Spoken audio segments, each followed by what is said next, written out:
हम आपको Jatadhara movie explain करने जा रहे हैं। इस फिल्म में बुरी आत्माएं और दैवीय शक्तियां दोनों हैं। आप तांत्रिकों, अघोरियों को देखेंगे और पुजारियों के शंख की गूंजती आवाज को भी सुनेंगे जो काली ताकतों से लड़ रहे हैं। हालांकि फिल्म बहुत ज्यादा डरावनी नहीं है, लेकिन आप भूतों या यूं कहे कि नेगेटिव एनर्जी को एक अनोखे तरीके से महसूस करेंगे। फिल्म में विज्ञान एक महत्वपूर्ण भूमिका निभाता है। क्या वे विज्ञान का उपयोग करके बुरी आत्मा को हरा पाएंगे और भगवान की एंट्री कैसे होगी? आगे क्या होता है ये जानने के लिए अगर वीडियो को अंत तक देखें। अगर आपको ऐसी मूवी एक्सप्लेनेशन पसंद है तो प्लीज वीडियो को लाइक करें और चैनल को सब्सक्राइब करें। चलिए बिना टाइम बर्बाद किए मैं आपको कहानी समझाता हूँ। कहानी की शुरुआत में बताया जाता है कि कैसे पुराने जमाने में लोग डाकुओं से बचाने के लिए अपना दौलत जमीन में गाड़ देते थे। हालांकि डाकू फिर भी उसे ढूंढकर चुरा लेते थे और खजाने के लिए अक्सर हत्याएं भी कर देते थे। इस वजह से लोगों ने अपना खजाना गाड़ते समय तांत्रिक क्रियाओं का इस्तेमाल करना शुरू कर दिया और आत्माओं को उनकी रक्षा के लिए बांध दिया। ये रक्षक आत्माएं खजाना चुराने की कोशिश करने वाले किसी भी इंसान को खत्म कर देती थी और तब तक खजाने की रक्षा करती थी जब तक उनकी खास मांगे पूरी नहीं हो जाती। ऐसे तांत्रिक बंधन आज भी पाए जाते हैं। आज के समय में हमें शोभा से मिलवाया जाता है, जिसे बार बार एक औरत के सपने आते हैं जो सोने पर बैठी है। शुरू में शोभा इन सपनों को नजरअंदाज करती है, लेकिन जब ये रोज आने लगते हैं तो वह एक पुजारी को अपने घर बुलाती है। पुजारी वास्तु दोष का हवाला देकर पूजा पाठ करता है और रात में शोभा और उसके पति बलराज के साथ रुक जाता है। आधी रात को पुजारी को एक अलौकिक शक्ति दिखती है। वही औरत जो शोभा के सपनों में आती थी वह उसके ऊपर बैठकर हंस रही थी। डर के मारे पुजारी घर से भाग जाता है और उन्हें तुरंत घर खाली करने की चेतावनी देता है। हालांकि शोभा और बलराज वहीं रहने का फैसला करते हैं। अगले सीन में हम शोभा की नाश देखते हैं। उसे किसी तांत्रिक रस्म के दौरान मार दिया गया था। इस दौरान असल में क्या हुआ था वह बाद में पता चलेगा। कहानी फिर 2021 में पहुंच जाती है। हम मनीष को दुनिया को अपनी अलौकिक खोज के बारे में समझाते हुए देखते हैं। वह बताता है कि कैसे नेगेटिव और पॉजिटिव एनर्जी दोनों इंसानों के साथ सह अस्तित्व में रहती है, जिसे लोग आमतौर पर भूत या आत्मा कहते हैं। हालांकि इन शक्तियों को देखा नहीं जा सकता, पर उन्हें महसूस किया जा सकता है। वे धुएं के जरिए या चीजों को हिलाकर अपनी मौजूदगी का एहसास कराती है। मनीष फिर दर्शकों में से किसी ऐसे को बुलाता है जो भूतों पर विश्वास नहीं करता, शिवा। मनीष शिवा को अपने उपकरण दिखाता है जिनका इस्तेमाल वह भूतिया ऊर्जाओं का पता लगाने के लिए करता है, जिसमें साउंड फ्रीक्वेंसी रिकॉर्डर, थर्मल कैमरे और इलेक्ट्रोमैग्नेटिक फील्ड डिटेक्टर शामिल है। शिवा के पास असल में ये सभी डिवाइस खुद भी है। शिवा एक भूतों का शिकारी है जिसे आज तक असली भूत नहीं मिला है। जब वह छोटा था उसके दोस्त की मौत एक पेड़ के पास हो गई थी, जिसके पास जाने से गांव वालों बच्चों को मना करते थे। उसके दोस्त की मौत के बाद उस इलाके की घेराबंदी कर दी गई थी। शिवा ने अपने दोस्त की मौत को अपनी आंखों से देखा था और जानता था कि इसमें भूत प्रेत जैसा कुछ नहीं था। शिवा का मानना है कि लोग भूतों से नहीं बल्कि अपने डर से मरते हैं। वह भूतों को दिमाग का वहम मानता है। इसी वजह से वह आत्माओं की तलाश में हॉन्टेड जगहों पर जाता है। हालांकि उसे कभी कोई आत्मा नहीं मिली। उसने एक फैक्ट्री की भी जांच की थी जहां मालिक ने एक लड़की का रेप करके उसे जला दिया था और फिर अपना जुर्म छिपाने के लिए दूसरों को भी मार डाला था। लोगों का मानना है कि वे आत्माएं आज भी फैक्ट्री में भटकती हैं। शिवा अपने दोस्त राजेश के साथ फैक्ट्री जाता है। एक आईना अचानक टूटकर गिर जाता है, लेकिन शिवा के उपकरण कोई अलौकिक ऊर्जा रिकॉर्ड नहीं करते। कांच का टूटना और अचानक हवा चलना प्राकृतिक घटनाएं थीं। यहाँ भी शिवा को कोई भूत नहीं मिलता। हालांकि वे बुरी ताकतों में विश्वास नहीं करता, फिर भी वह अपनी कलाई पर भगवान शिव का धागा पहनता है। असल में शिवा ने अपने माता पिता को अपने भूत शिकार के काम के बारे में नहीं बताया है। वह जानता है वे उसे मना कर देंगे। उसकी कलाई पर बंधे धागे उसकी माँ ने ही बांधे थे। भूत पकड़ने की एक असफल रात के बाद शिवा घर लौटकर सो जाता है। सपने में उसे हवा में उठ जाता है। उसके कमरे का सारा फर्नीचर हवा में तैरने लगता है। वह सपने में देखता है कि एक औरत एक बच्चे को मारने वाली है। वह अचानक जाग जाता है। ये सपने उसे बार बार आते रहते हैं। जब वह अपने दोस्त को उनके बारे में बताता है तो राजेश गुस्सा हो जाता है, क्योंकि वह भूतों में विश्वास करता है, जबकि शिवा प्रेत विघात जगहों पर रखे नींबू पर पैर रखकर उनका अनादर करता है। राजेश को लगता है कि शिवा के पीछे कोई आत्मा लग गई है, लेकिन शिवा यह नहीं मानता। अगले दिन वह भूतों की तलाश में एक और प्रेत बाधित महल में जाता है। वहाँ वह एक लड़की को देखता है और उसका पीछा करने की कोशिश करता है, लेकिन वह गायब हो जाती है। शिवा उसे पूरे महल में ढूंढता है। अचानक वह लड़की शिवा की आंखों में मिर्च स्प्रे डाल देती है और भाग जाती है। जाहिर है भूत पेपर स्प्रे लेकर नहीं घूमते। वह सितारा नाम की एक साधारण लड़की थी। अगले दिन सितारा नीलकंठ शास्त्री के मंदिर जाती है, जहाँ शिवा की माँ जानकी भी मौजूद होती है। सितारा उन दोनों को शास्त्री जी से मिलवाती है। तभी शिवा वहाँ पहुँच जाता है। स्प्रे की वजह से शिवा की आंखें लाल थीं। सितारा को देखते ही वह उसकी खूबसूरती में खो जाता है। सितारा पिछले दिन के हमले के लिए माफी मांगती है। वह बताती है कि वह एक जियोलॉजिस्ट है जिसे महल से एक पुरानी मूर्ति चाहिए थी।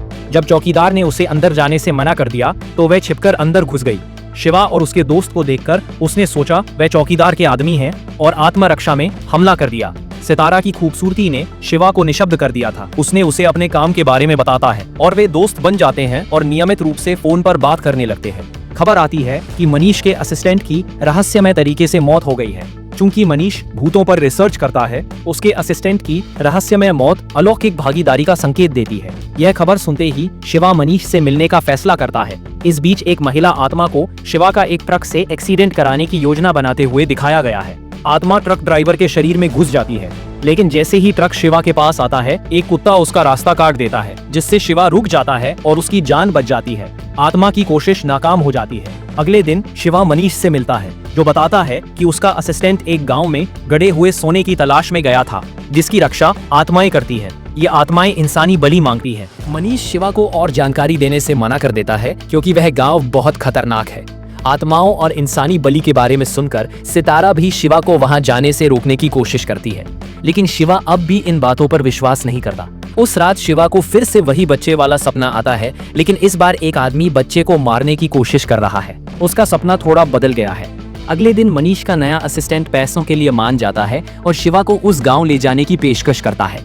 शिवा गांव पहुंचता है जहां पुजारी और अन्य लोग सोना पाने के लिए रस्में कर रहे होते हैं। उन्हें एक इंसानी बलि की जरूरत होती है, इसलिए वे शिवा को वहां रहने देते हैं। हालांकि शिवा उनकी योजना को नहीं समझता। रस्म के दौरान शिवा के बहुत करीब बिजली कड़कती है। वह महिला आत्मा फिर से उसे मारने की योजना बनाती है। इस बीच शास्त्री जी सितारा को फोन करते हैं। चूंकि सितारा और शिवा को प्यार हो गया था, उसने शिवा की कुंडली शास्त्री जी को दिखाई थी। वे बताते हैं कि शिवा की कुंडली में मृत्यु दोष है। हर कदम उसे मौत की ओर ले जा रहा है, जो कभी भी हो सकती है। शिवा के करीब रहने वाला कोई भी इंसान खतरे में है। सितारा यह सुनकर बहुत डर जाती है। रस्म वाली जगह पर शिवा के डिवाइस निगेटिव एनर्जी का पता लगाते हैं। महिला आत्मा किसी भी पल उस पर हमला कर सकती है। तभी सितारा उसे घर बुलाती है क्योंकि उसकी माँ जानकी घायल हो गई है।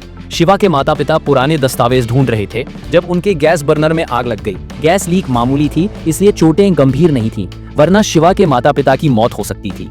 सितारा शिवा को शास्त्री जी की चेतावनियों के बारे में बताती है और इसे भूतों का पीछा करना बंद करने के लिए कहती है, लेकिन शिवा अभी अभी उस गांव से लौटा था। राजेश उसे खबर भेजता है कि उस गांव में सोने के लिए रस्में करने वाले सभी लोग मारे गए हैं। वहाँ निश्चित रूप से कोई बुरी ताकत है, लेकिन शिवा अब भी नहीं डरता। वह असल में चाहता है कि काश वह वहाँ ज्यादा देर रुकता ताकि पता लगा पाता कि क्या हुआ। आखिरकार शिवा के पिता उनकी बातचीत सुन लेते हैं और उसे बुरी तरह डांटते हैं। उनके माता पिता उसकी जान बचाने के लिए ही उसे उस गांव से दूर ले आए थे, लेकिन शिवा खुद वहां वापस चला गया। एक आत्मा शिवा की जान को खतरा पहुंचाती है। यह बात उसके माता पिता हमेशा से जानते थे। यहाँ शिवा को अपने सपनों वाले बच्चे की तस्वीर मिलती है। वह बच्चा असल में खुद शिवा है और जो लोग उसे मारने की कोशिश कर रहे थे वे देवी और वासु थे। उनके असली माता पिता, जिन्हें वह अपने माता पिता समझता था, वे असल में उसकी मौसी और मौसा है। उसके पिता अब सारा अतीत बताते हैं। फिल्म की शुरुआत में शोभा ने सोना देखा था। वह और उसका पति बलराज शिवा के मौसा मौसी थे। पुजारी के घर से भाग जाने के बाद शोभा ने अपनी समस्या के समाधान के लिए एक अघोरी को बुलाया। अघोरी ने खुलासा किया कि उनके घर के नीचे सोना गया है। उसे पाने के लिए उन्हें श्मशान घाट पर रस्में करनी होंगी और जानवरों की बलि देनी होगी। लालच में आकर शोभा हर बात के लिए राजी हो गई, जबकि बलराज उसे रोकने की कोशिश कर रहा था।